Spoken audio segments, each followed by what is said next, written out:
Hello, everybody. This is Linda Jo Heffner, and I'm the author of Tainted Seas, My Sailor's Story.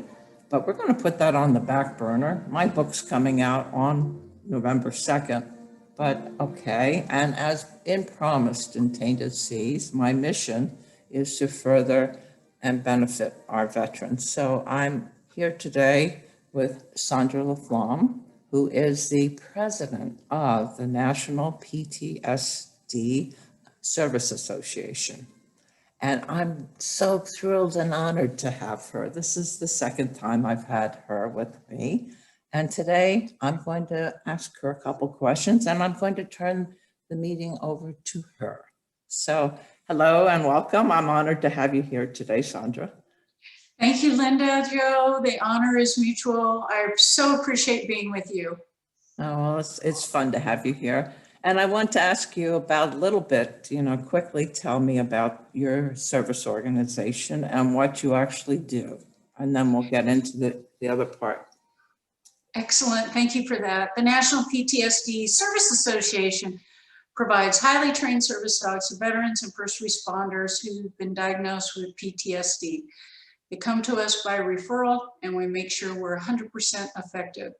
It's not a pill. It is a furry ball of fun that's with the family for their entire life.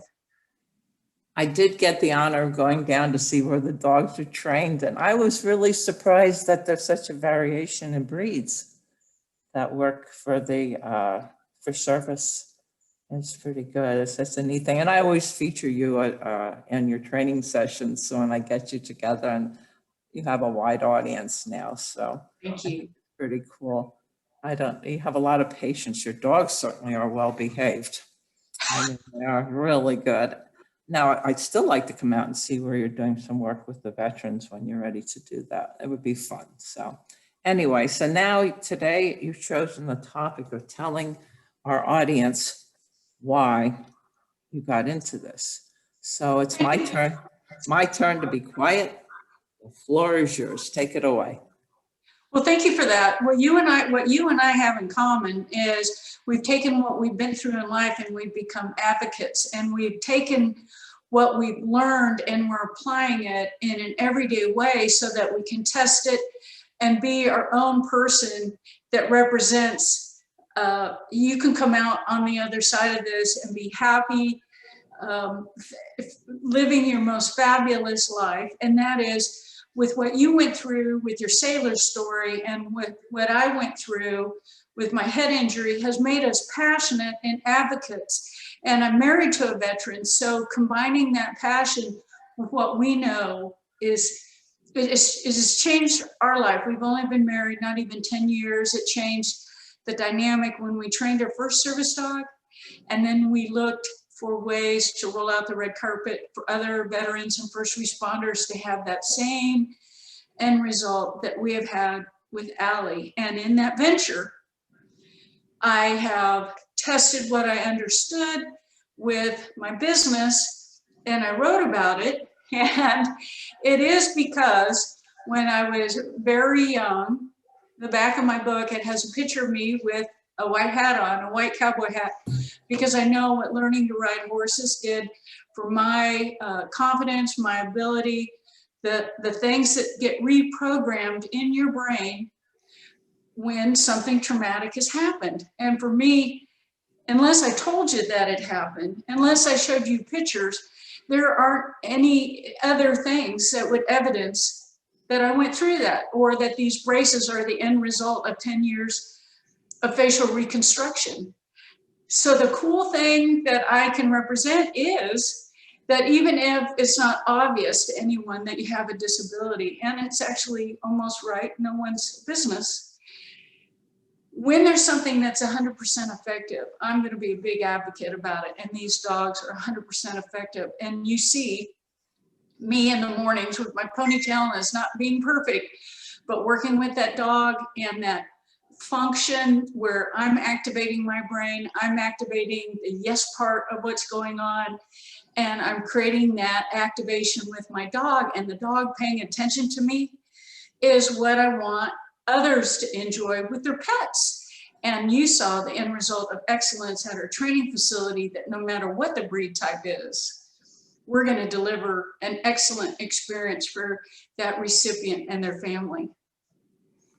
So as you go along there, you're saying that the motivation had to do with a childhood experience and that you turned around and gave it to others. And a lot of times by helping others, you help yourself. Do you find that true, Sandra?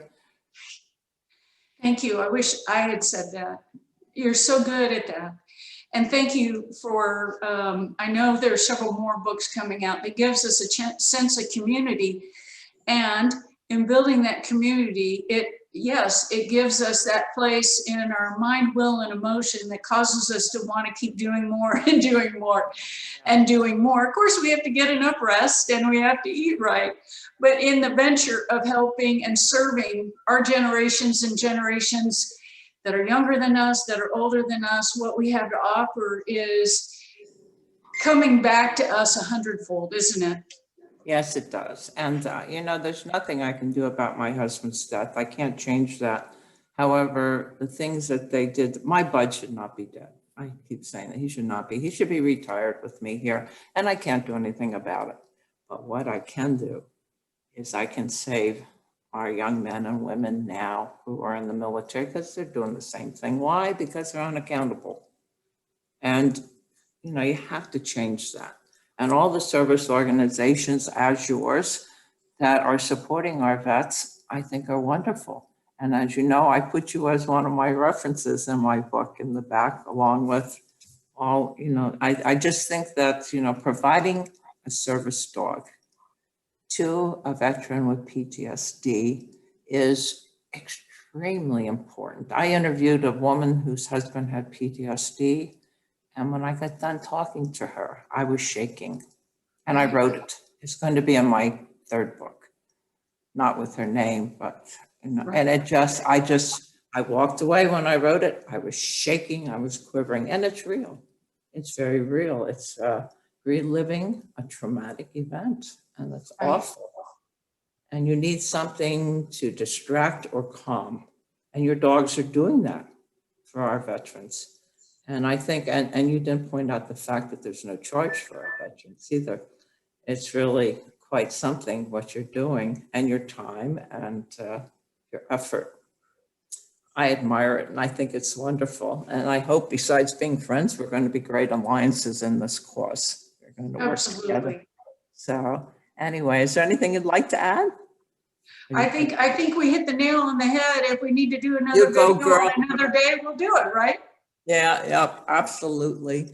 So I thank you for coming today. And folks, we had the president of the National PTSD Sevice Association, Ms. Sandra LaFlamme, and I'm so thrilled. And I would like to salute her and salute everybody out there. And as I end all my videos, I send you a virtual kiss, virtual hug. You stay safe. And please, guys, if you have a problem, don't wait. You have a friend that has a problem, don't wait. Get in touch with someone that can help you, because I understand, having come close to doing some of the things that you think about when you're under the influence of PTSD. Get help, please, get help. So Sandra, we thank you, and we're going to close out today as we usually do. Anchors away. Here we go. Thank you.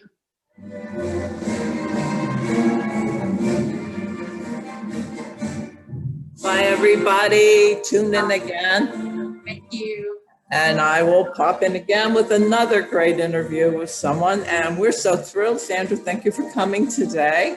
And we're going to say goodbye here. So thank you for joining me.